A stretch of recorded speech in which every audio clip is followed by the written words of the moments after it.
Yeah, but most of religion and its dogma and its imposition, I feel, is actually the opposite of spirituality. And morality? The opposite of morality too. If you look at the history of the church too, any imposition is immoral for me, of another's view. But at that time, when I'd come to this conclusion, it must be an unknown force, is there? I don't know. That I started having this amazing kind of psychic experiences. I just got this overwhelming feeling that I was being guided, that some force or other was opening doors and slamming them and taking me in a certain direction, because the coincidences were enormous. And eventually I was playing football down the seafront at Ryde with my son, who's goalkeeper, and we were having a few knockabouts with the ball. Well, he's only a youngster then. Yeah, it was about, well, he's 12 now, he must have been about 10. Oh no, younger than that, 9. And we walked into the town, have a cup of tea after that, and then it was Southampton were playing in a semi-final that day, and I walked past the station, the seafront at Rye, which some people might know, and one of the railway staff came over to ask my opinion about Southampton, you see. And we had a little chat, and then I realised that my son had gone missing. So there's a newsagent here, so I thought he must be in there, because he's into steam trains, and they have lots of steam train books. And I walked in, and sure as heck, there he was looking at the steam train books. And I said, come on, Gareth, we're going to have a cup of tea. I turned to leave the shop, and my feet wouldn't move. It was remarkable. It was like 2 great magnets pulling my feet down. And something sort of said to me, go and look at the books on the far end of the shop. And that area is normally mills and booms and all that stuff, and it's just, not my style at all. But something said go, so I went. And I walked straight up to a book, which was by a medium stroke healer. And I picked it up, and I had another book in my hand, which I just paid 13 quid for to read that weekend. Last thing I need is another book, but I cannot leave that shop without buying that book. And so many people have written to me since and had the same experience in terms of my books or other books. And I read it in 24 hours, and I wrote to the lady, and she contacted me, and I had this really bad arthritis at the time, so one sort of excuse to go, because I was still a bit reticent about all this stuff. One excuse to go was to try to sort out the arthritis, and I went along, and I had a couple of sessions with her healing, and the arthritis improved a little bit, and but nothing really happened. And then on the third occasion, suddenly she stops in the middle of this healing session and said, "Crikey, this is powerful," And I thought, "Crikey, what's powerful?"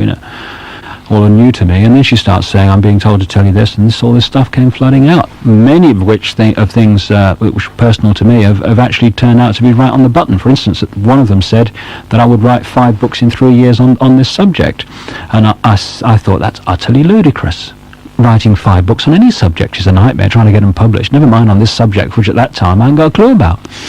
Last May I finished my 5th book in 5 years on this subject, almost to the week. So lots of things have happened like that since. So that's how I got into it.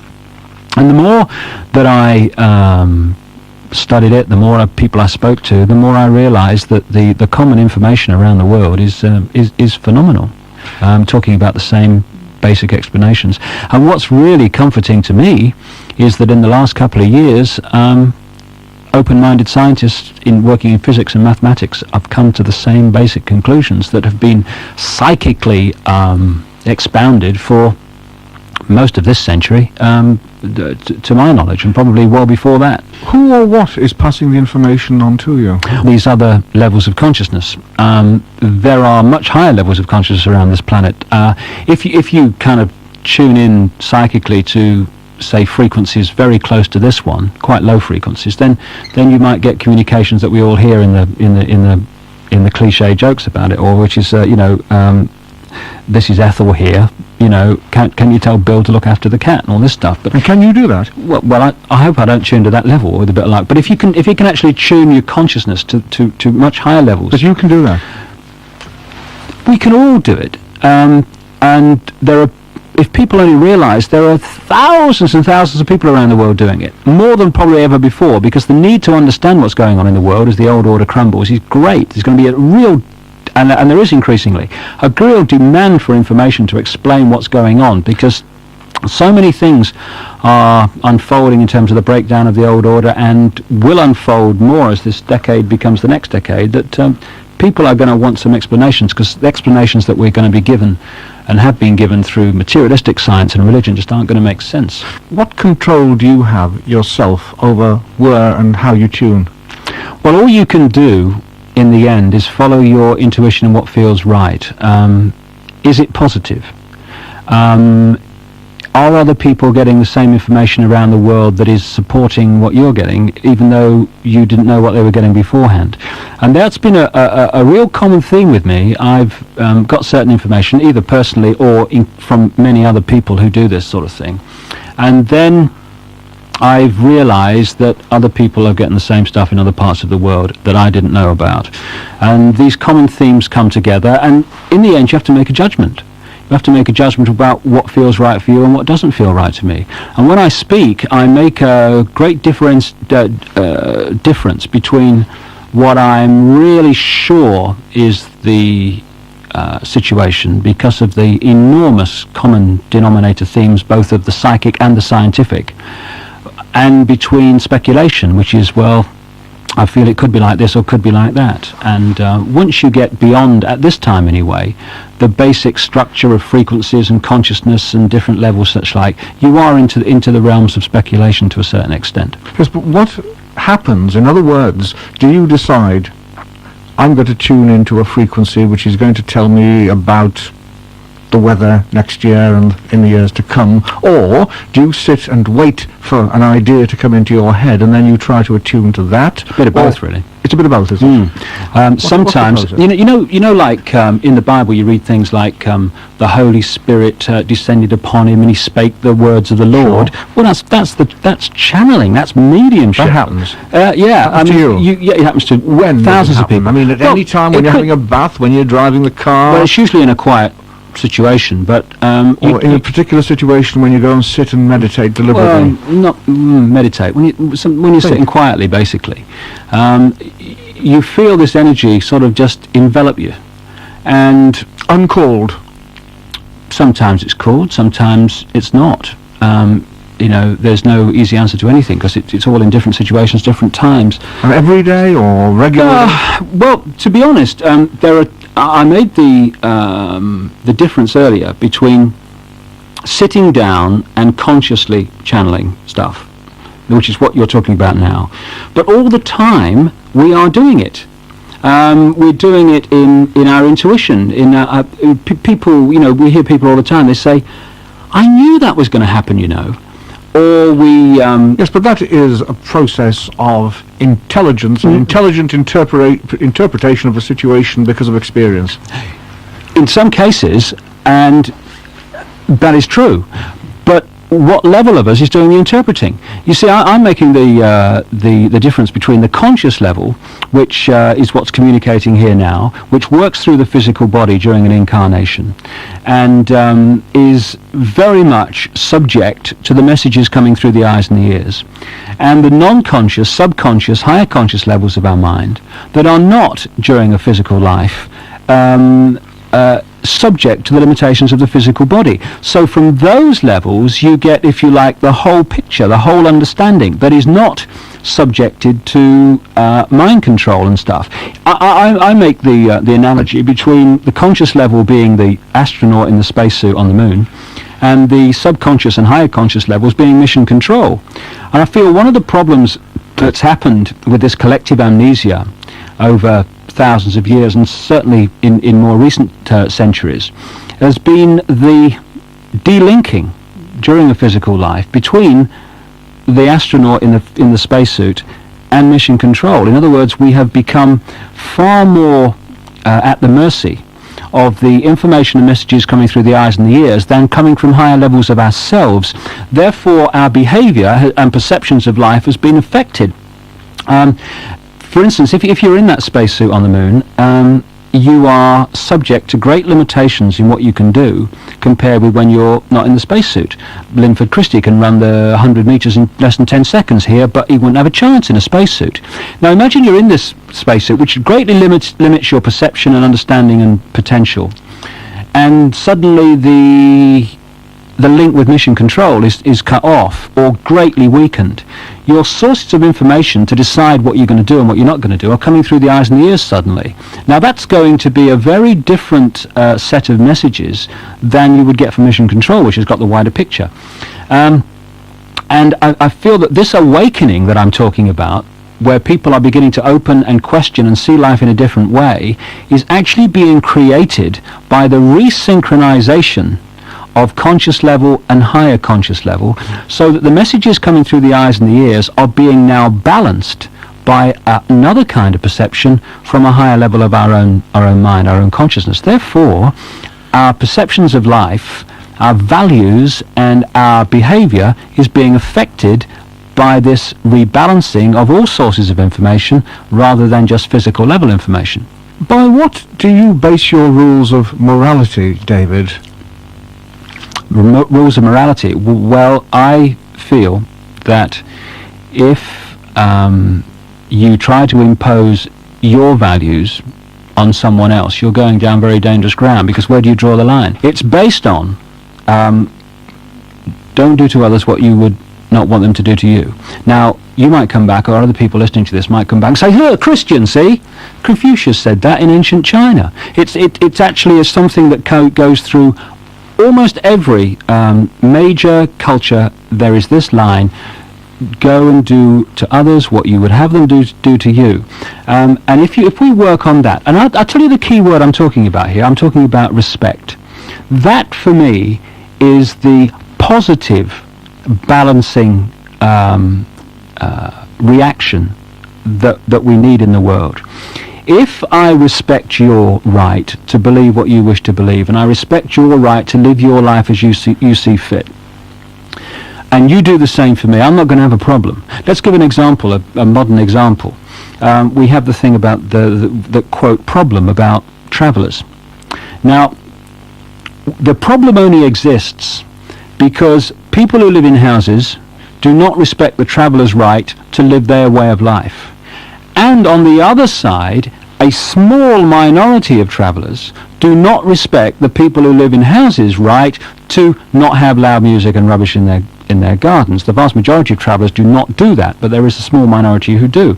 Now, if we had respect on both sides, respect for each other's lifestyle and each other's right to live their lives as they see fit, the problem wouldn't exist. The problem exists because there is not respect, two-way respect. That, for me, is the balancing mechanism we need to look for, because that is a positive balancing mechanism, and a balancing of human behavior towards each other. If you have a negative balancing mechanism, if you like, which says you will not or else, then you're going to have a negative society and a negative reaction. It's positive values we need to build upon, and respect is the core of that, I would say. But you must have a sanction somewhere, somehow, surely. What do you mean by a sanction? Well, that there is a punishment, for want again of a better word, a punishment for a crime or an omission or an offence or a sin. Well, what's a sin? Well, this is what we are trying to establish.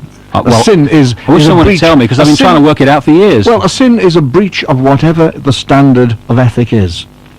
I'm trying to establish the what your Christian Church has standard been sinning is. for centuries then, massively on that basis. Many members of them have. Yeah, large numbers of, and it's come from the top, a lot of it as well.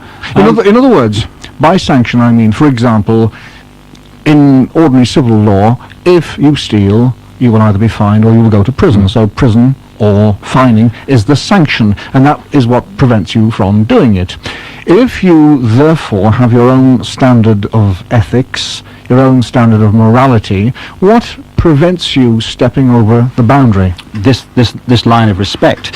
And if you're right, where respect does not exist, you're going to have a situation that you talk about. For example, telling a lie, the so-called white lie, which is said wouldn't hurt anybody and can prevent embarrassment because he isn't in when really he is in. Okay, and somebody goes away again. But if you believe that telling a lie is intrinsically immoral because it is a basic untruth, what is the sanction when no one apart from God or the intellect or the Supreme Spirit will know, apart from yourself? Well, first of all, let's look at the wider picture.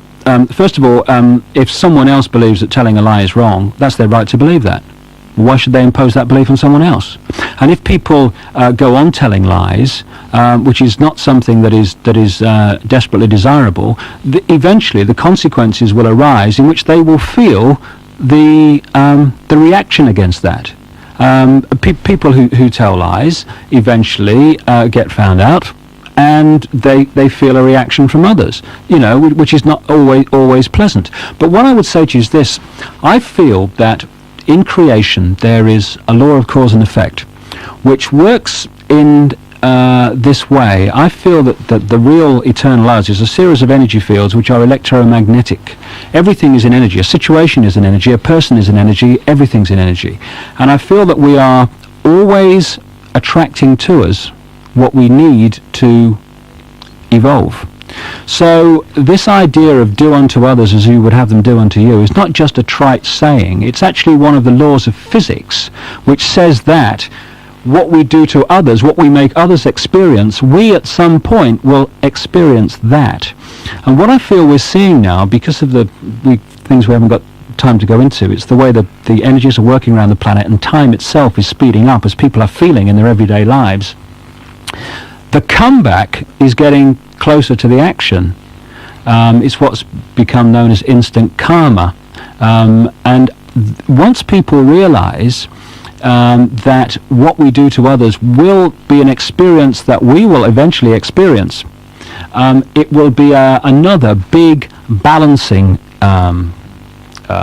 process upon our behavior. I mean, if I think I can whack you on the chin and get away with it, right, then I might think about whacking you on the chin in very different terms than if I am of the understanding that eventually I'm going to get one back. Exactly, that is the sanction. Yeah, so I feel creation does work like that, and that things like do unto others, as I say, is not just a trite saying. It's a law of physics. We attract to us what we need to experience, and if you look at certain people, they tend to attract to them the same situation again and again.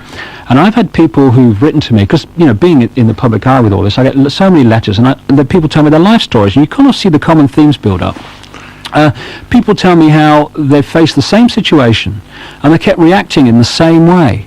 And so the same situation would return. Maybe the people would be different, but the situation would be the same. And only when they chose a different reaction to the situation did the constantly repetition of the situation change, and they moved on, and it never returned. And this for me these are examples of us attracting to what we most need. This idea of we attract to us what we most fear, I feel that is true, because only by facing it do we learn from it, let it go and move on. Are we unique in the cosmos, in the universe, we Earth, or do you believe in extraterrestrial life? Oh yes, certainly, and I feel that droplets in the ocean take many forms. This is a particularly dense physical planet. I don't say that in terms of it being stupid, although when you look at what we do sometimes, that might be we might not take a vote on that. It's a very dense planet, and so the physical bodies are very dense, and so that makes it much more difficult for the mind to manifest its full understanding through the physical body. And I feel that's been a real problem. It's been like incarnating into treacle compared with other areas of creation, where it's much easier to stay in touch with higher levels and therefore see the world in a different way. I feel the planet's problems are attracting help, support on many frequencies, many levels, and I feel one expression of this is the increasing UFO activity around the world. I mean, the UFO sightings over the last 20 years, and particularly over the last 10, particularly over the last 5 and so on, have increased dramatically. Well, the reportings have. Yeah, the reportings have, yeah. And but I mean, again, that's judgment. Are you saying that all reportings are fakes or whatever? Some of them will be, some of them won't. You know what I mean? So it could be that more people are looking for them. Yeah, but we have to make judgments on that. But there's a heck of a lot of evidence around, which again has not got in the public arena, from people who've worked in places like NASA and in the American military, to say that the evidence that these things exist, and in fact the American military and probably others have interacted with some of these craft, is overwhelming evidence. But it can't get in the public arena because I don't know, they just don't want the information out for some reason. And a lot of people have gone through a lot of distress as a result of having certain knowledge which the authorities feared they were going to make public. But you believe that there is extraterrestrial and life? I do. And, humanoid? I mean, well, I think it takes many different forms. I think much of it is physical in terms of you can touch it, but I feel its density is far less than this. And there are other levels of creation that are not physical, that are just levels of thought, levels of consciousness alone. So, I think whenever we look back at past belief systems, we always look back and we say, how can anyone believe that? So we look back and they thought the earth was flat, yeah? So we look back and how can anyone believe the earth's flat? How can anyone believe this? I think we're going to look back not too far from now and think, how could anyone believe that this one planet in the whole of this vast cosmos, this vast creation, is the only one that has human life? Do you expect to live forever in eternity? We all live forever for eternity. Consciousness is eternal. The physical body clearly isn't, because that's like a genetic spacesuit, a vehicle for the non-physical mind to experience this level. If my mind, which is a non-physical phenomena, tried to live on this level, I would go to touch that microphone, and my mind frequency and the physical frequency of the microphone would be so different. My mind would go straight through it. It's like a ghost going through a wall. So the body is just a vehicle that allows me to, and all of us, to exist on this level and pick things up and live our lives. My mind, consciousness goes on forever, and we're very close to scientific confirmation of that. And presumably then, there'd be no heaven or hell. I feel that heaven and hell are states of mind, states of being, states of balance. If we go the way that I'm led to think we are going to go, then we'll build a, quote, heaven on earth. Or we could build a hell on earth, which for many people we've already constructed on this planet. Hell and heaven are not places, they're states of being, and the states of being depend on how we react to situations and whether we follow our instincts and our hearts, or whether we continue to be robotically controlled by other belief systems being imposed upon us.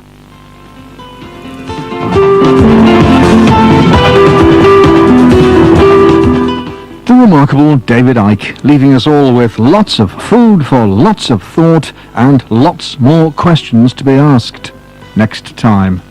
Till then, that's it. So from me, Bob Azurdia, it's cheerio, and I'll see you soon. Bye-bye now.